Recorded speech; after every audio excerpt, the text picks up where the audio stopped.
have the special riding horses. We have one multi-purpose horse, and it used to do everything. It used to carry people, it used to carry weight, it used to pull weights. We used it for everything. But now, of course, things have changed. We have equipment for doing all the difficult work, so now the Icelandic horse is exclusively used for riding, for pleasure. And therefore it has changed a little bit, because people have sort of bred it, but it is still basically the good old Icelandic horse.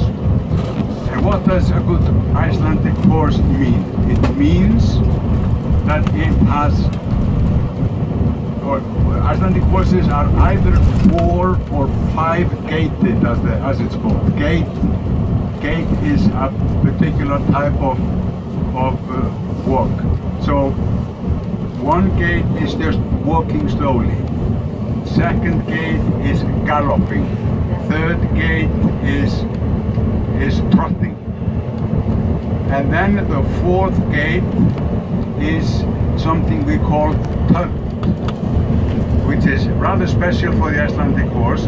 And the fifth gait is what is called pace, or flying pace.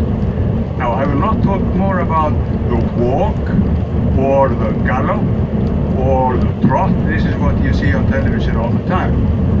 But I'll talk about tunt and I'll talk about pace. First, pace. Pace is a specific type of walk when the horse moves the 2 feet, the 2 legs on the same side at the same time. And they can move very fast. That's why it's called flying pace. And they stretch themselves forwards, they lower themselves a little bit to the ground, and they move the 2 legs on the same side, always together. So if you listen to the rhythm, it's like in music it would be a two takt, two jump rhythm, bang bang bang bang, like that. 2 heavy touches. And looking at them from the side is a bit like looking at the old type of locomotives, you know, when there were bars connecting the wheels on the same side. These sort of steam locomotives they had in the movies. A horse doing pace is like a locomotive. 2 feet always going together, back and forth, back and forth, back and forth. And they reach tremendous speeds. Now, this is pace. My favorite is the one called tunt. Tunt is a 4-beat rhythm. Only one leg touches the ground at the same time. One leg touches the ground at the same time. So when you listen to it, it's sort of like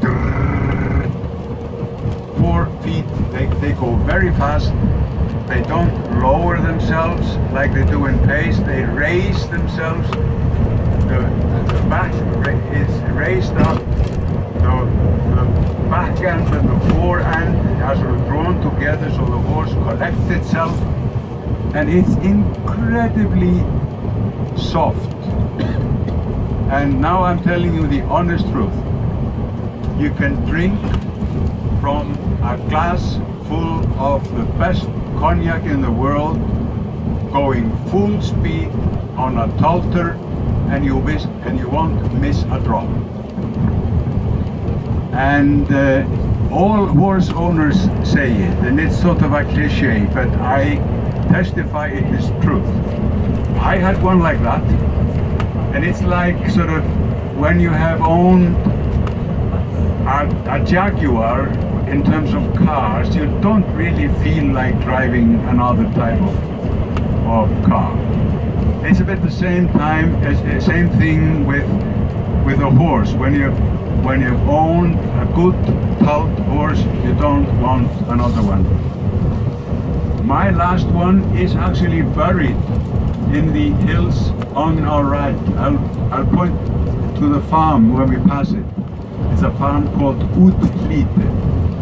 It's, you know, normally people send their horses to the butchers at the end, but I couldn't really do it for my halter. His name was Fury, and I just gave him a grand retirement. He spent years and years just out in the free with his friend, as they said, the farmers who kept him for me.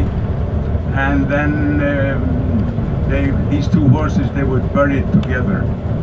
It's sort of sentimental, but I must admit I'm quite sentimental about Fury. He was a magnificent horse. This is the story of the Icelandic horses.